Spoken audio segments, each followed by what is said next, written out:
Want to ensure that you deeply internalize the Quranic insights in this series?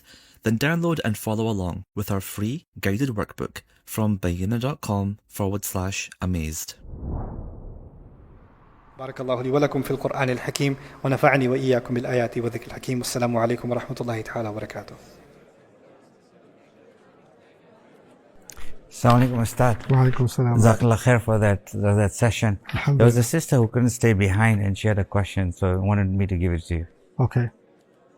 Ustad, in the Quran I noticed two places where Allah says, وَأَطِيعُوا اللَّهَ وَأَطِيعُوا الرَّسُولَ. The first is in Surah Al-Maide, ayah 92, and the second is in Surah Al-Teğabun, ayah 12. But I noticed that in Surah Al-Maide it added wahdharu, be careful. Why did Allah add that here? Yes, so there are very similar cases. As you said in Al-Ma'idah, Allah says, وَأَطِيعُوا اللَّهَ وَأَطِيعُوا الرَّسُولَ. Obey Allah and obey the Messenger. That's identical in both of them. wahdharu, and be careful. Watch out. فَإِن تَوَلَّيْتُمْ. Then if you were to turn away, فَاعْلَمُوا أَنَّمَا عَلَى رَسُولِنَا الْبَلَاغُ الْمُبِينَ. Then you had better know that our Messenger's responsibility is only to deliver the message clearly.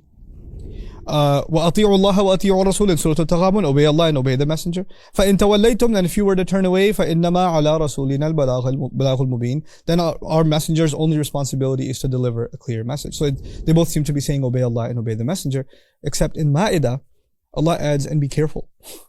Obey Allah and obey the Messenger, wahdharu, and be careful. So the question arises, why is Allah telling us to be careful in Ma'idah and not so much in Surah Al-Taghabun? You'll notice in Surah Al-Taghabun, it's a sermon, and it doesn't have any commandments. And we're not given anything to watch out for. Anything to be careful about in particular. So Allah does not add, be careful.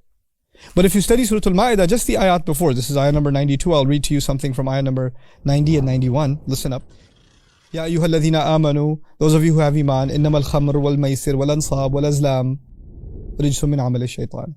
You had better know that wine, intoxicants, gambling, altars, places to do particular rituals. So ansab is not just altars, but it's any kind of ritual that you do to, make your life better and things like that. People put amulets and all kinds of fun stuff and, do morning rituals or have, these kinds of practices.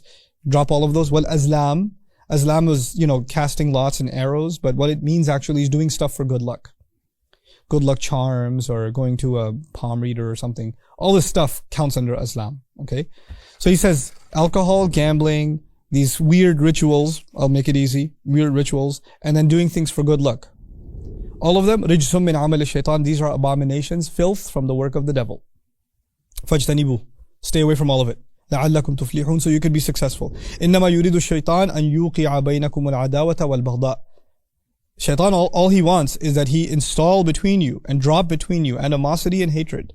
في الخمر والميسر, by using alcohol and gambling. That's pretty serious. ويصدكم عن سبيل ويصدكم عن ذكر الله. And moreover, he wants to prevent you from remembering Allah وعن الصلاة, and he wants to prevent you from prayer itself. فهل أنتم منتهون? Then are you going to stop or what? Then he says, obey Allah and obey the Messenger and be careful. He said be careful because there's lots of things to watch out for in the previous ayah. There isn't a long list of instructions of the tricks of shaitan. By the way, when it comes to shaitan, he gets you to do things when you're not careful. So it's important to mention at that point, not just obey Allah and obey the Messenger, but also add wahdharu. Be careful. The perfection, once again, of what needs to be said at what occasion. This is actually pretty good, tip and a very powerful divine tip for a da'i, for someone who's speaking and giving advice to someone. When should you emphasize something? When should you not emphasize something? When is it the time to speak less and when is it a time to speak more? Sometimes you have a lot on your mind, you want to get it all out, but you should sense this is not the right time. Given the subject matter, I don't need to emphasize it as much. It might take away from the idea of emphasis. When people emphasize something all the time, then it loses its emphasis. If people are yelling all the time, it doesn't sound as loud anymore. If people are angry all the time, people get used to their anger. They're not fazed by it anymore. So you have to turn it up sometimes and take it down a few notches sometimes. That's what the Quran does. That's why the Quran's ayat are compared to the breeze. Some breezes are strong, some are soft, some are warm, some are cold. This is what Allah does. He'll give the same advice, but given the situation and the audience and the subject matter at hand, He might intensify it or He might take it back. he might tone it down. Subhanallah. And that's the wisdom of Allah's speech. May Allah Azza wa Jal help us embody that kind of wisdom in our own speech. Barakallahu li wa lakum. Wassalamu alaikum wa rahmatullahi wa barakatuh. Almost 300,000 souls have already been gifted a Bayyinah TV sponsorship, and the impact has been immense. But over 50,000 eager students who can't afford it are still waiting to begin their journey. You can help. Visit bayyinah.com/gift to share the gift of the Quran so that another soul can explore the depths of Allah's words. Their access lasts a year, but its impact may last a lifetime. I want you to help me help them and give the gift of Bayyinah TV today.